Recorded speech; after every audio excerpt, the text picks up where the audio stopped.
하나님의 은혜와 평안이 여러분 심령 가운데 늘 함께 하시기를 기원합니다. 예수전도단 열방대학에서 상담과 치유 강사로 섬기고 계신 브루스 탐슨, 바바라 탐슨 부부가 지은 내 마음의 벽이라는 책이 있습니다. 이 책에 다음과 같은 이야기가 실렸습니다. 어느 농부가 이른 아침 새벽에 이제 밭에 일을 하러 갑니다. 늘 다니던 길이었습니다. 그날 아침에도 새벽 미명에 어둑어둑할 때에 길을 나섰지만 익숙한 길, 그 길을 이렇게 걷는 중에 갑자기 지금 자기가 홀로가 아니라, 혼자가 아니라는 느낌이 왔습니다. 자리에 멈춰서서 누가 내 주변에 있는가 살펴보아도 아무도 눈에 띄지 않습니다. 귀를 기울여 보아도 아무런 소리가 들리지 않습니다. 숨을 고르고 다시금 길을 걸어갑니다. 길을 걸어가는데 저 앞에 나무 사이에서 시커먼 물체 하나가 움직여서 자기에게 걸어오고 있습니다. 자세히 살펴보았더니 삐쩍 마른 사자 한 마리가 자기를 잡아먹으러 어슬렁어슬렁 걸어오고 있는 것입니다. 뒤돌아서서 걸음아 날 살려라 도망을 갑니다. 사자는 농부를 잡아먹으려고 달려오고 농부는 잡아먹히지 않으려고, 잡히지 않으려고 열심히 뛰어서 도망을 갑니다. 얼마나 열심히 뛰었는지 한참을 뛰다 뒤돌아보니까 사자가 그만 포기를 하고 사라져 버렸습니다. 살았구나.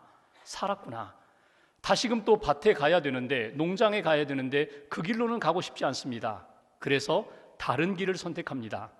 바위가 있고 나무들이 있는 구불구불한 그 길을 조심조심해서 걸어갑니다. 도망 오는 동안 해가 떴습니다. 날이 밝아서 이제는 그렇게 어둡지가 않습니다. 조심조심 걸어가고 있는 그때에 갑자기 앞에 시커먼 물체 하나가, 그림자가 눈앞에 띕니다. 고개를 들어보니까 곰 한 마리가 서서 팔을 휘젓고 있습니다. 잡아먹겠다는 것입니다. 아이고, 이게 웬일인가. 다시금 뒤돌아서서 도망을 갑니다. 그런데 안타까운 것은 먼저 열심히 뛰어서 이제 에너지가 많이 떨어졌습니다. 그래도 살아야겠기에 그는 이렇게 바위며 나무며 그런 물건들을, 그런 물체들을 이용해서 열심히 피하여 도망을 갑니다. 마침내 집에 도망왔습니다. 문을 걸어 잠그고 이제는 살았다. 곰이 문을 두드리고 벽을 치면서 잡아먹으려 했지만 잡아먹을 수가 없습니다. 포기하고 곰은 숲속으로 사라지고 이제 이 농부는 살았습니다. 살았다. 온 몸이 땀으로 범벅이 되었습니다. 자기가 앉아서 그 벽에다가 등을 기대고 손을 벌리고서 이렇게 이제 사는 거야, 이제 안심이야 하는 그 순간 한쪽 손끝이 따끔합니다. 보니까 벽에 난 구멍에서 뱀이 나와 손을 물었습니다. 온 몸에 독이 번지기 시작합니다. 몸이 마비가 옵니다. 호흡이 곤란해집니다. 빨리 해독제로 처리되어야, 치료받아야 이제 살 수 있는 그런 순간이 왔다는 것입니다. 이 이야기는 구약성경 아모스 5장 19절에 있는 말씀을 가지고 쉽게 풀어서 설명한 내용입니다. 여러분, 우리 인생에, 또 우리 공동체에, 우리 역사에 사자가 나타날 때가 있었습니다. 곰도 나타날 때가 있었습니다. 뱀도 슬며시 나타날 때가 있었습니다. 사자와 곰이 무엇일까요? YM 예수전도단 창설하신 로렌 커닝햄 목사님은 우리나라 역사에 대하여 관심을 갖고 우리 역사를 보니까 우리나라에 사자와 곰이 등장한 때가 있었다고 그분은 이야기합니다. 반만년의 역사 가운데 3,000번이 넘는 외침을 받았어요. 그것이 사자라면 곰은 무엇일까요? 일제강점기, 6.25의 큰 전쟁, 그것이 어찌 보면 우리나라 역사의 곰의 그 침입이었을 것입니다. 여러분, 뱀은 무엇일까요?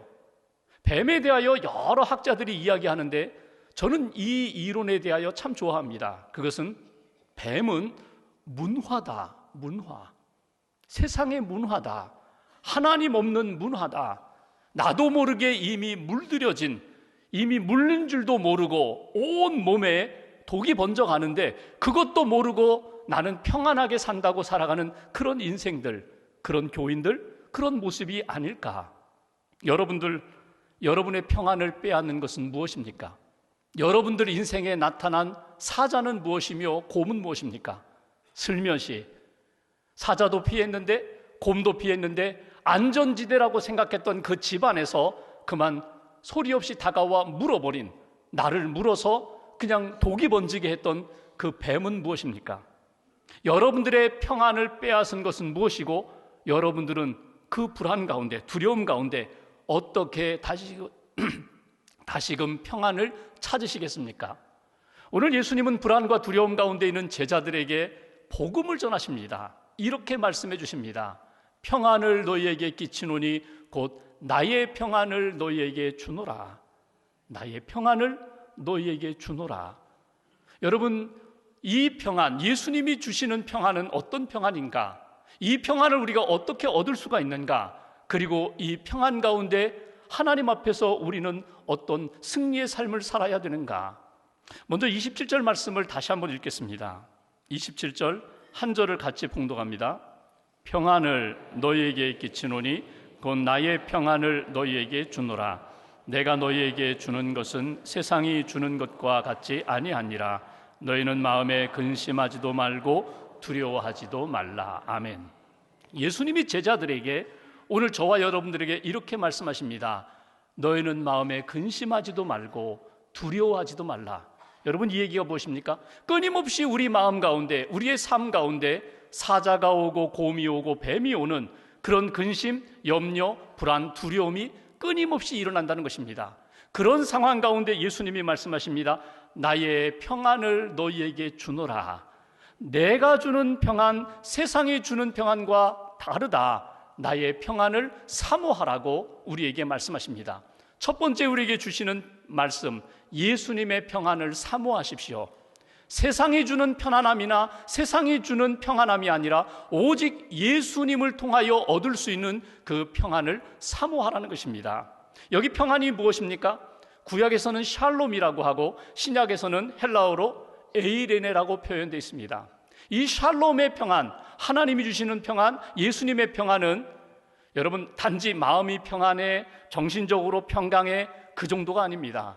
이건 하나님이 우리에게 주시는 영적인 평안으로부터 시작됩니다. 죄의 용서를 받고 죄와 죽음의 문제를 극복한, 해결함으로 얻어지는 평강이, 그것이 하나님이 우리에게 주시는 평안이고 예수님이 우리에게 약속하신 평안입니다. 예수님이 주시는 이 평강, 그런데 예수님은 이렇게 말씀하세요. 내가 주는 평안은 세상이 주는 것과 같지 않다. 한번 비교해 볼까요? 세상이 주는 평안은 무엇입니까? 조건적입니다. 외부로부터 들어오는 평안입니다. 그러니까 돈이 없을 때는 돈이 들어와야 되고 그래야 평안하고, 내가 힘이 없을 때에는 어떤 힘을, 지위를 얻어야 평안하고, 건강이 약해졌을 때에는 건강이 회복될 때에만 평안을 얻습니다. 그러나 하나님이 주시는, 예수님이 약속하신 평안은 무엇입니까? 예수님과의 관계, 믿음의 관계가 이루어지고 하나님을 아버지라고 부르고 구원받은 자녀로서 영적인 관계가 이루어졌을 때 그 안에서 누리는 하늘로부터 부어주시는 평안입니다. 조건적인 평안이 아니라 이건 믿음으로 얻어지는 평안이라는 것입니다. 세상이 주는 평안은 반드시 결과와 그에 따른 성취에 의존합니다. 그런데 예수님이 주시는 평안은 약속으로 인하여 우리에게 얻어지는, 은혜로 인하여 얻어지는 평안이기 때문에 내 앞에, 내 안에 아직도 실현되지 않았어도 믿음 안에서, 은혜 안에서, 주님이 이미 우리에게 부어주신 은혜 안에 감사하면서 얻을 수 있는 평안입니다. 세상의 평안은 눈에 보이는 것 의존합니다. 눈에 보이는 것 따라서 우리가 불안하기도 하고 평안하지만 하나님이 주시는, 예수님이 주시는 평안은 말씀에, 믿음에 근거하여 말씀을 붙잡고 달려가는 평안이라는 것입니다. 여러분 한번 생각해 보십시오.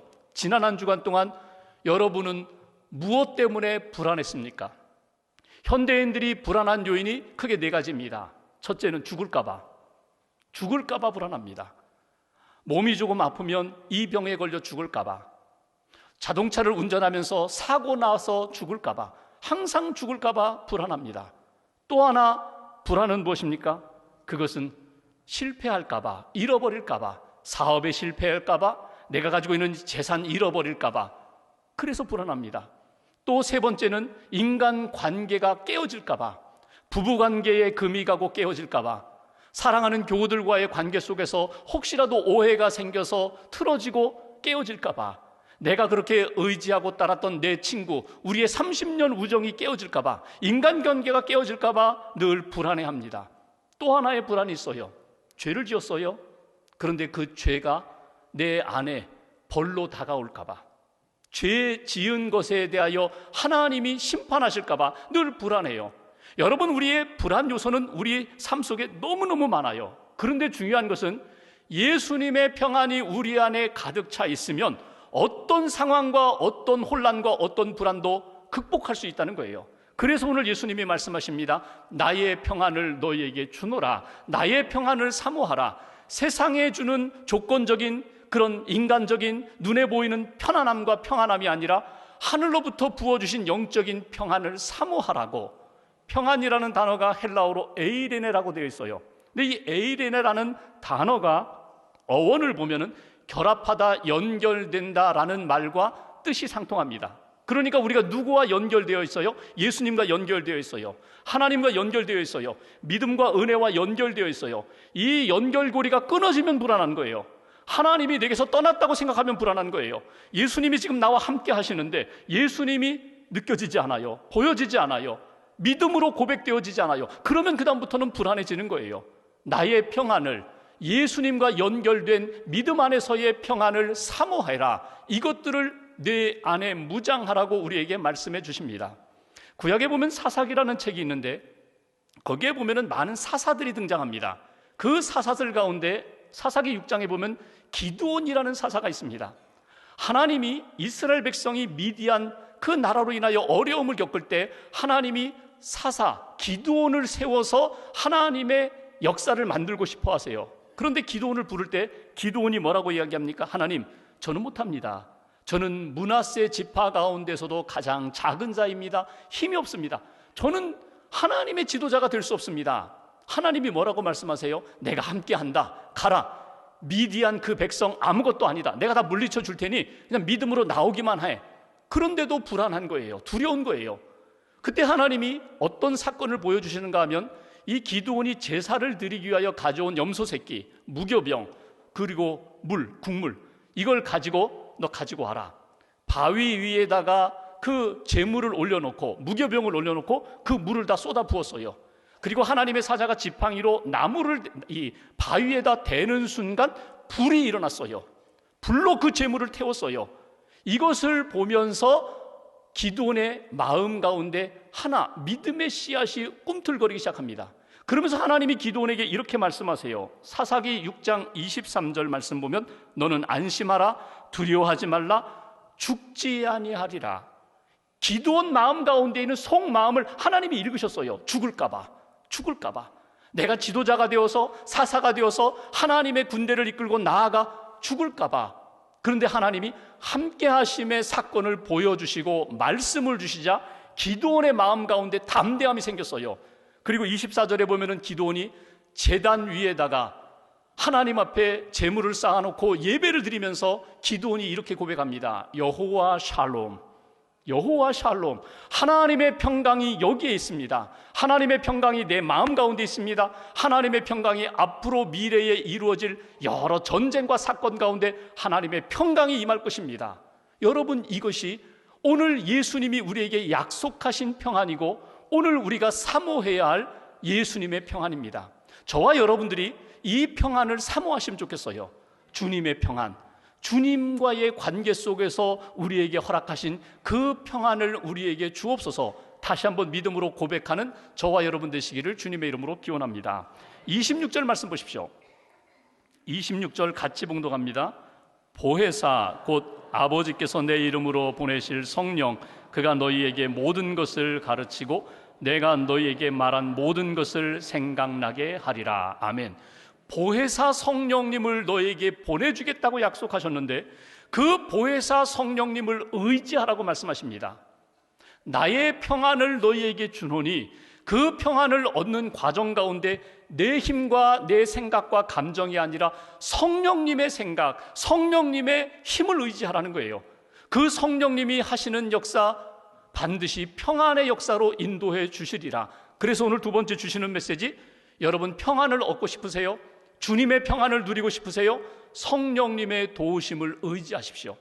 여러분의 감정 의지하지 마세요. 여러분의 경험과 지식 의지하지 마세요. 성령님의 도우심, 보혜사 성령님이 여러분 가운데 오셔서 평강의 길로, 평안과 평강의 길로 인도하심을 체험하는 역사가 있기를 주의 이름으로 기원합니다.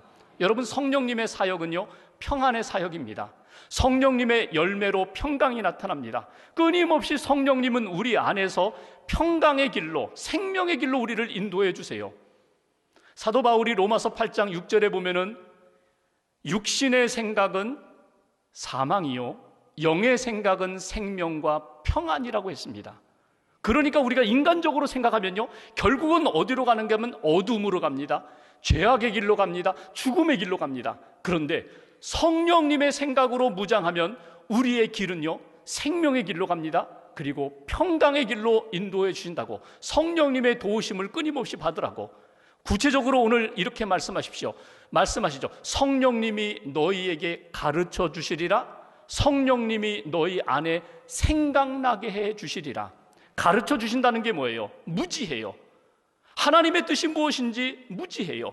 예수님의 제자들 3년 동안 예수님을 따라다녔는데도 불구하고 십자가에 대해서 무지해요. 그러니까 예수님이 십자가를 지겠다고 하니까 안 됩니다, 못합니다. 두려워요, 불안해요. 그런데 나중에 성령을 받고 보니까 십자가는 반드시 있어야 됐다. 내가 십자가를 오히려 져야 된다.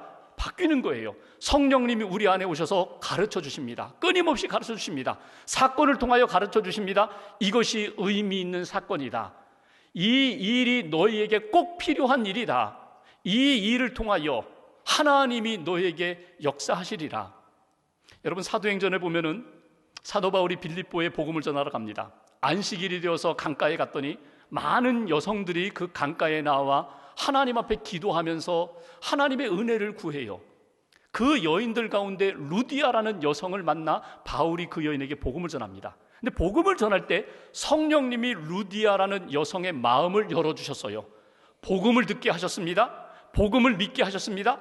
예수님의 이름으로 그 자리에서 세례를 받습니다. 그리고 사도 바울 일행을 자기 집으로 데려갑니다. 그리고 이렇게 얘기합니다. 이 집을 교회로 사용하세요. 여기에서 기도해 주세요. 여기에서 말씀 전해 주세요. 여기에서 믿음의 사람들이 함께 모여서 공동체를 이루도록 제 집을 드리겠습니다. 그래서 빌립보 교회가 시작된 것입니다. 여러분, 우리가 몰랐을 때에는 답답해요. 그리고 불안해요. 두려워요. 그런데 성령님을 통하여 깨닫게 해주시면, 가르쳐 주시면 영의 눈이 열립니다. 영의 귀가 열립니다. 그리고 필요한 사건이었구나, 내게 꼭 필요한 말씀이구나 깨달으면서 평강의 평강을 누리게 된다는 것입니다. 오늘 또 말씀하시죠. 기억나게 하시리라. 여러분, 성경 많이 읽으시죠? 여러분, 성경 공부도 하시죠? 성경 암송도 하시죠? 그런데 며칠 지나고 나면 이제 다 빠져나간 것 같아요. 아무것도 없는 것 같아요. 아무것도 모르는 것 같아요. 그냥 말씀을 읽는 것으로 끝나는 것 같은데 결정적인 시간에 성령님이 그 말씀 생각나게 해주십니다. 그 말씀을 통하여 위로를 주십니다. 그 말씀을 통하여 내게 힘을 더해 주시는 하나님의 역사. 마태복음 10장에 예수님이 제자들을 파송하십니다. 나가 전도하라고. 그러면서 이렇게 말씀하세요. 너희들이 혹시라도 복음 전하다가 공회에 붙잡혀서 재판정에 설 때에 무슨 말을 할까 미리 걱정하지 말아라. 그때에 내가 너희들이 전할 말을 가르쳐 주리라, 생각나게 하리라. 그때는 제자들이 몰랐는데 나중에 성령을 받고 복음을 전하다가 붙들린 다음에 베드로 같은 제자는요, 공회에 붙들려서 복음을 담대하게 전하니까 주변에 있는 사람들이 뭐라요? 너 도대체 어디서 그거 배웠니? 내가 알기로는 너는 배우지 못한 어부 출신인 걸 아는데 어디서 그렇게 배웠니? 성령님이 가르쳐 주신다는 거예요. 성령님이 기억나게 해주신다는 거예요. 그러니까 오늘 내 마음 가운데 평강의 은혜를 누리고자 한다면 전적으로 성령님을 의지하십시오. 성령님이 가르쳐 주시고, 성령님이 기억나게 해주시고, 성령님이 깨닫게 해주시고, 성령님이 길을 보여주신다는 거예요. 오늘 주님의 평안을 사모하라. 성령님을 의지하라. 나의 이 상황 가운데서 성령님이 깨닫게 해주시고, 기억나게 해주시고, 보여주시는 역사 가운데 주님의 평안을 누리는 역사가 있기를 주님의 이름으로 기원합니다. 마지막 30절 말씀 보십시오. 30절 제가 봉독합니다. 이후에는 내가 너희와 말을 많이 하지 아니하리니 이 세상에 임금이 오겠습니다. 나를 붙잡는 군병들이 오리라. 그리고 나를 위협하는 일들이 끊임없이, 그런 어둠의 세력들이 일어나리라. 그러나 그는 내게 관계할 것이 없다. 여러분, 이 말씀이 뭐예요? 나의 이 평안을, 나의 생명을 빼앗을 자가 없다. 그 누구도 나의 평안, 주님의 평안을 빼앗을 자가 없다. 31절 같이 봉독합니다. 오직 내가 아버지를 사랑하는 것과 아버지께서 명하신 대로 행하는 것을 세상이 알게 하려 함이로라. 일어나라 여기를 떠나자 하시니라. 아멘. 여기 마지막에 일어나라 여기를 떠나자. 여러분, 이 말씀이 뭘까요? 예수님이 제자들에게 그렇게 불안과 두려움과 어둠의 자리에 주저앉아 있지 말고 평안을 누려라. 내가 주는 평안을 받아라. 그리고 평안을 받고 평안을, 주님의 평안으로 그냥 마음의 평안만 누리고 소극적으로 앉아 있지 말고 십자가를 향하여, 하나님의 뜻을 위하여, 하나님의 영광을 위하여 일어나서 나아가자. 하나님의 뜻이 무엇인지 알았다면 하나님이 나와 동행하실 텐데, 더 큰 하나님의 역사로 우리를 이끄실 텐데 믿음으로 나아가자. 이것이 평강의 길이고 이것이 평안을 얻은 자의 삶의 모습이라고. 세 번째로 우리에게 주시는 메시지, 하나님을 사랑하고 내게 주신 말씀에 순종하는 그 길로 걸어가십시오. 이것이 오늘 우리에게 주시는 메시지예요. 여러분, 분명히 평안이 무엇인지 가르쳐 주셨습니다. 성령님을 의지하라고 하셨습니다. 그러면 소극적으로 앉아서 나는 이제 평안해, 나는 이제 감사해, 나는 이제 문제없어, 그렇게 앉아있는 인생이 아니라 어떻게 하라고요? 어둠의 세력과 싸워서 이겨나가시라는 거예요. 한 번 평안함으로 끝나는 것이 아니라 끊임없이 우는 사자와 같이 우리를 삼키려고 하는 세력에 대하여 믿음의 방패를 들고 말씀의 검을 들고 나가 싸울 때에 오늘 하나님이 주시는 진정한 평안을 누릴 수가 있다고. 여러분, 우리 개인과 가정과 교회를 보면은요, 오늘은 평안했는데 내일 위협받는 일이 얼마나 많은지 몰라요. 우리를 넘어뜨리려고 하는 어둠의 세력들, 우리 가정을 깨뜨리고 우리 공동체를 흔들고 믿음의 사람들, 아름다운 공동체 안에 여러분, 에덴 동산에서 뱀이 와서 하와에게 계속 유혹했던 것처럼 그렇게 유혹하는 일들이 얼마나 많은지 몰라요. 어떻게 하시라고요? 오늘 예수님이 일어나서 나가 싸우자, 일어나서 하나님의 뜻에 순종하며 나아가자. 이것이 오늘 우리에게 주시는 메시지입니다. 여러분, 순종한다는 것은 나에게 명령하신 그분이 책임지신다는 겁니다. 내가 믿음으로 순종할 때 그분이 책임지시고, 내가 맡기고 위탁할 때 그분이 내가 감당할 수 없는 문제까지도 다 담당하시고 해결해 주신다는 역사를 우리가 체험하면서 참된 평안을 우리가 누리게 된다는 것입니다. 오늘 이 평안을 하나님 사랑하면서 말씀에 순종하면서 너희가 누리기를 원한다. 이것이 예수님이 제자들에게, 저와 여러분들에게 주신 하나님의 말씀입니다. 여러분, 우리 인생 가운데 내가 평안을 얻었는데 그 평안이 그 다음 날 세상이 몰려오는 세상의 임금과 세력에 의해서 한순간의 평안을 잃어버리기가 쉬워요. 그래서 여러분, 어떻게 하시라고요? 날마다 성령님을 의지하셔야 되고, 날마다 성령님이 주시는 마음과 말씀으로 무장하셔야 되고, 그리고 힘들고 어렵더라도 주님 사랑하며 주님 말씀에 순종하며 나아갈 때 진짜 우리에게 주시는 참된 평강의 사람으로 나아갈 수 있다는 것입니다. 말씀을 마무리하면서 예수님은 모든 사람들에게 평강 주시기를 원하십니다. 평강을 약속하셨습니다. 오늘 우리가 성령님 의지하며 기도하며 또 주님 앞에 믿음으로 고백하며 하나님만이 주실 수 있는 참된 평강으로 다시 한번 무장하시고, 한 주간 동안 주님 사랑합니다, 주님 말씀에 순종합니다, 그 삶의 현장 가운데 어렵고 힘들 때에 주님 사랑하며 순종하며 참된 평강으로 승리하는 저와 여러분 되시기를 주님의 이름으로 기원합니다.